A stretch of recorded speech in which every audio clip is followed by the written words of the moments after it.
हुए, तो पंचभूतों की दृष्टि से प्रश्न करना उचित नहीं है, क्योंकि सबके शरीर एक ही पंचभूतों से रचे हुए हैं, इसलिए प्रश्न करना उचित नहीं बनता।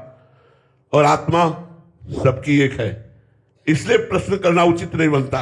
भगवान ने कहा को भवानीति च प्रश्नो वाचारंभो अनर्थका, ये केवल वाणी का विलास मात्र आपने किया, आपका प्रश्न व्यर्थ रहा।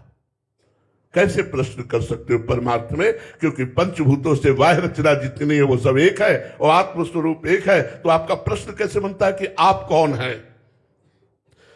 मनसा वचसा दृष्टया गृहीते नैरपीन्द्रियै अहमेव न मत्तोन्यदिति बुद्धिध्वमंदसा। मन से, वाणी से, दृष्टि से, इंद्रियों से जो कुछ ग्रहण किया जाता है वो सब मैं हूं। पहले तो प्रश्न को निरर्थक बताया, अब भगवान अपना परिचय बता रहे हैं। वाणी से जो बोला जाता है, मन से जो सोचा जाता है, इंद्रियों से जो देखा जाता है, विलसा जाता है, वो सब मैं हूं।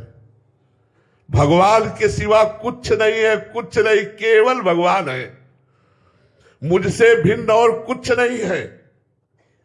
यह सिद्धांत आप लोग जानते हैं? तत्व विचार के सामने क्या और कुछ टिकता है? नहीं। तो यह सिद्धांत समझ लीजिए। आपने पूछा कौन हो, तो जो मन से, वाणी से, दृष्टि से, इंद्रियों से जो कुछ भी देखा जाता है, सुना जाता है, विलसा जाता है, वो सब मैं हूं। हंस स्वरूप भगवान ने कहा वो सब मैं हूं। मेरे प्यारे प्रिय पुत्रों, हंस भगवान ने सनकादि से कहा, तुमने जो प्रश्न किया ब्रह्मा जी से कि चित्त विषय का चिंतन करते हुए विषयाकार हो चुका है, ऐसा लगता है चित्त विषय में समाहित हो गया है या विषय चित्त में समाहित हो गया है, चित्त विषयाकार हो गया है। तो उसका कारण है चिंतन करना।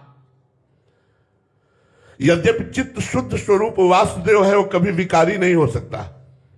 जैसे मन शुद्ध भगवान का स्वरूप है, इंद्रियाणाम मनश्चात्मी, पर वो विकार का चिंतन करने के कारण विकारी लगता है। ऐसे ही चित्त शुद्ध वासुदेव स्वरूप है।